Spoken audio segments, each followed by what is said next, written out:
Bonjour à tous et bienvenue sur ma chaîne de tribulation littéraire. Aujourd'hui mes petits loups, je suis ravie de vous retrouver pour un nouveau book haul. Et depuis que je fais des book hauls notamment de saison, je pense que c'est le plus raisonnable que j'ai jamais fait. La cause étant probablement le fait que je sois en no-buy depuis le 16 octobre puisque mon anniversaire a lieu le 16 novembre. Et que pour rendre les choses un petit peu plus faciles à mes proches, j'essaye de ne rien acheter jusqu'à la date de mon anniversaire et en fait plutôt même jusqu'à Montreuil, ce qui fait que vous avez un mois et demi où je n'ai absolument rien acheté. D'où, à mon avis, le fait que ce book haul soit si raisonnable. Et on va commencer tout de suite. Les premiers livres que je vous présente et qui me tombent sous la main sont les derniers que j'ai reçus. Et il s'agit des sublimissimes éditions Minalima. La première, c'est Harry Potter 2. En fait, je suis partenaire avec Flammarion Jeunesse depuis quelques années maintenant.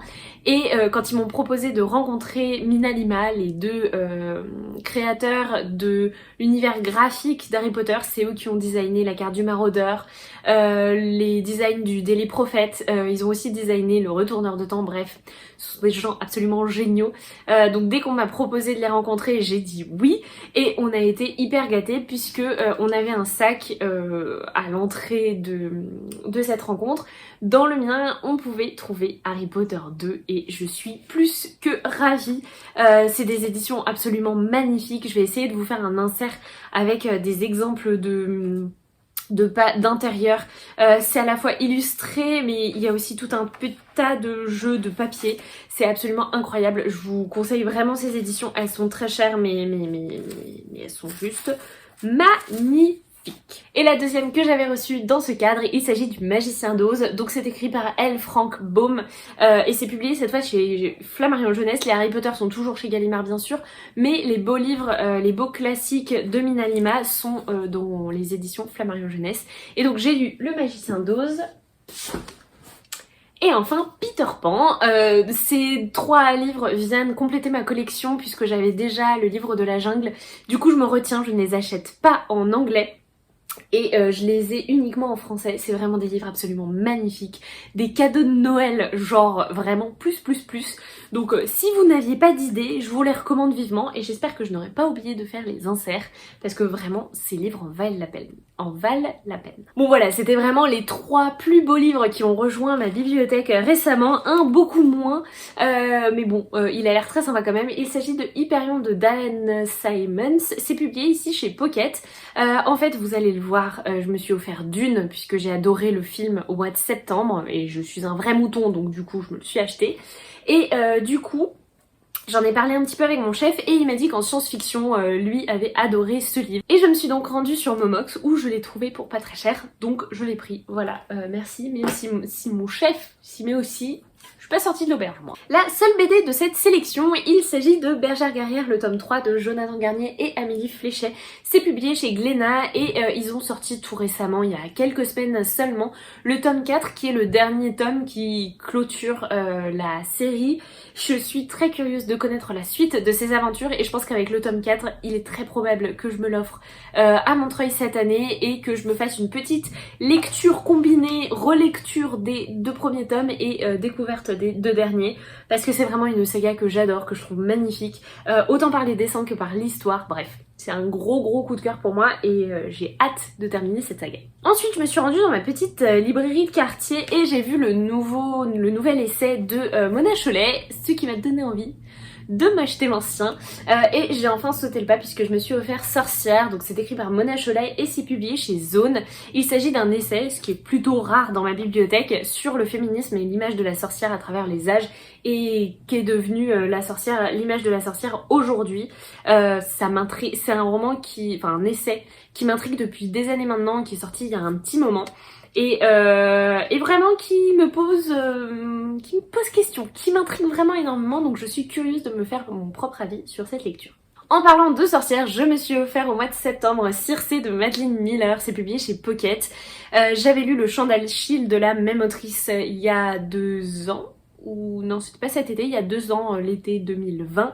J'avais absolument adoré ma lecture et j'avais aimé l'histoire d'Achille et de Patrocle, mais j'avais aussi beaucoup accroché à la plume de Madeline Miller et c'est pour ça que du coup je me suis procuré son second récit, toujours dans un univers mythologique bien sûr avec Circé, personnage de la mythologie que je connais très peu, encore moins qu'Achille, donc du coup je suis très curieuse de découvrir son histoire et de découvrir la manière dont Madeline Miller, voilà, l'a un petit peu retravaillé. Je suis très curieuse et je sens que, enfin je le sais, ça va être une très bonne lecture. Et franchement, regardez-moi, ces éditions, elles sont quand même vraiment canon. Ensuite, cet automne, j'ai reçu 2 romans de la part de Gallimard Jeunesse et le premier, il s'agit de Alma, le tome 2, L'Enchanteuse. C'est toujours écrit par Timothée de Fontbelle. Vous connaissez mon amour pour Timothée de Fontbelle, j'en ai déjà parlé en long, en large et en travers. Alma, c'est sa nouvelle saga, j'avais adoré le tome 1 que j'ai lu il y a 1 an maintenant. Ça avait été une excellente découverte, une replongée dans l'écriture et l'univers de Timothée de Fontbelle qui m'avait fait énormément de bien. Ce tome-ci a rejoint ma palle du Cold Winter Challenge. Si vous ne l'avez pas encore vu, je vous remets en barre d'infos le lien. Donc je pense que ce sera lu incessamment sous peu. Et le deuxième livre que j'ai reçu des éditions Gallimard Jeunesse, il s'agit de Les Chroniques de l'érable et du cerisier. C'est écrit par Camille Monceau, c'est le deuxième livre, Le Sabre des Sanada. J'avais adoré le tome 1 qui se passait, enfin même ce tome 2 se passe aussi dans ce Japon médiéval que je connais très peu finalement. Et franchement j'avais adoré le personnage de Ichiro et l'évolution qu'il a tout au fil des pages. Ça avait été une très belle découverte. C'est un objet livre absolument canonissime. Vous voyez ici la tranche qui est hyper bien travaillée, le dos, le papier, enfin bref. J'adore le tenir entre mes mains, il sent trop bon, bref. Ça c'est pour l'objet livre qui est très beau, mais l'histoire qu'il y a derrière est vraiment incroyable. En plus j'ai eu la chance de rencontrer Camille Monceau elle-même lors d'une rencontre organisée par Gallimard Jeunesse et j'ai vraiment apprécié la personne qui avait derrière ce livre. Il fait aussi, lui aussi partie de ma palle du Cold Winter Challenge, donc j'espère vous en reparler très vite. Celui-ci, j'avais très envie de me l'offrir et malheureusement il était tombé en rupture pas très longtemps après sa sortie avec les problèmes de papier actuellement. Voilà, on a un peu attendu la réimpression, mais je me suis offert Mon mari de Maud Ventura, c'est publié chez l'Iconoclaste. C'est vraiment des petits livres chez l'Iconoclaste que j'aime beaucoup. Alors j'en ai pas lu des milliers et des cents, hein. J'ai lu celui de Timothée de Fontbelle et j'ai dû lire La vraie vie d'Adeline Dieudonné. D'ailleurs j'ai Kérosène qui m'attend gentiment dans ma palle aussi. Et celui-là, je sais pas, il me parlait. C'est l'histoire d'une jeune femme qui aime énormément son mari, mais peut-être un peu trop, et on va la suivre sur une semaine avec une tension qui ne fait que monter.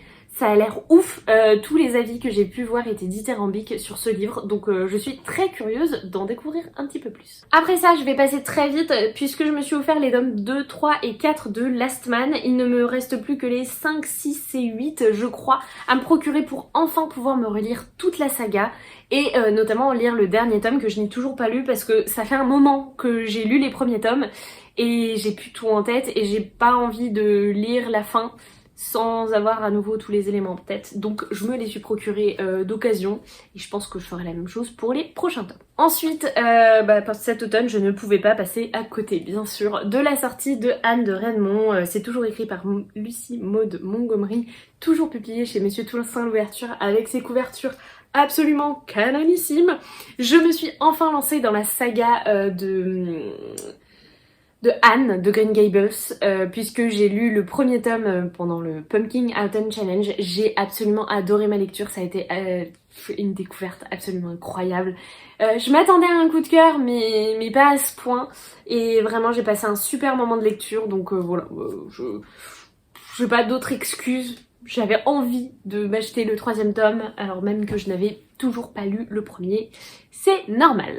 Ensuite, j'ai été gâtée puisque on m'a offert le tome 3 de Grisha de Leigh Bardugo, publié toujours chez Milan, pour mon anniversaire. C'est ma belle famille qui me l'a offert et je suis super contente, d'autant que je viens tout juste de terminer le tome 2. Donc voilà, je vais enfin pouvoir découvrir la suite et fin de Grisha avant de me lancer dans la nouvelle série King of Scars, si je dis pas de bêtises.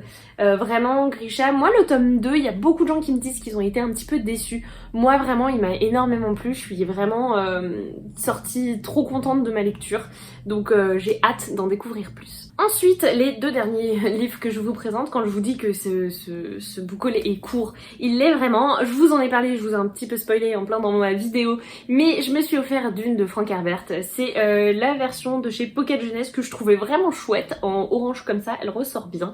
Je suis très curieuse de découvrir le roman à l'origine du film, que vraiment j'ai beaucoup aimé. Au cinéma, je me suis vraiment sentie comme si je voyais un Star Wars pour la première fois au cinéma.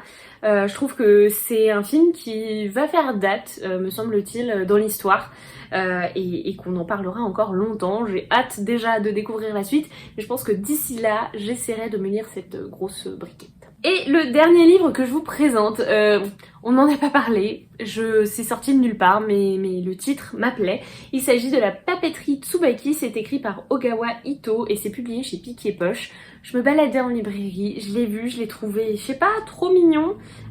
Et du coup, je l'ai pris parce que ça parle du Japon, parce que ça parle d'une papeterie, donc forcément, ça me parle. Quand je le feuillette comme ça, je vois plein de calligrammes et d'écritures japonaises que je connais en plus, donc vraiment, je suis très curieuse de découvrir cette histoire. Je n'en connais absolument rien puisque je l'ai vraiment pris comme ça, il était en coup de cœur du libraire et c'est tout.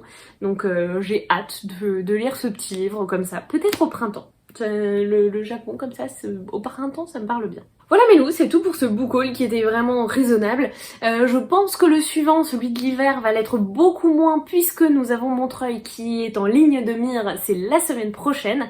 D'ailleurs, je pense vous filmer un petit vlog, on verra ce que ça donne et ce que j'arrive à filmer. Cette année, je suis très contente de retourner à Montreuil parce que c'est le premier salon que je vais faire depuis le début du Covid, mais je vais y aller mollo parce qu'en ce moment je suis fatiguée et mine de rien, ce genre de salon prend énormément d'énergie. Donc on va y aller doucement, mais j'espère quand même vous filmer un petit vlog là-bas. En tout cas, ce qui est sûr, c'est que je vais me faire plaisir niveau bouquin. Après, il y a Noël qui arrive et j'ai demandé pas mal de livres, hein, parce que on n'en a jamais assez écouté. Et après ça, janvier, février, je vais un peu me lâcher parce qu'il y a Angoulême et parce que je serai plus en Aubaye. Donc retour du rythme habituel, dirons-nous. Sur ce mes petits loups, j'espère vraiment que cette vidéo vous aura plu, même si elle a été un petit peu plus courte que mes book hauls habituels. N'hésitez pas à me dire, vous, ce que vous avez reçu récemment, ce qui vient d'arriver tout juste dans votre palle. Je serais curieuse de découvrir un petit peu les petits livres que vous avez découverts récemment. Je vous souhaite de faire de très belles lectures et je vous dis à très vite dans une prochaine vidéo. Salut les petits loups!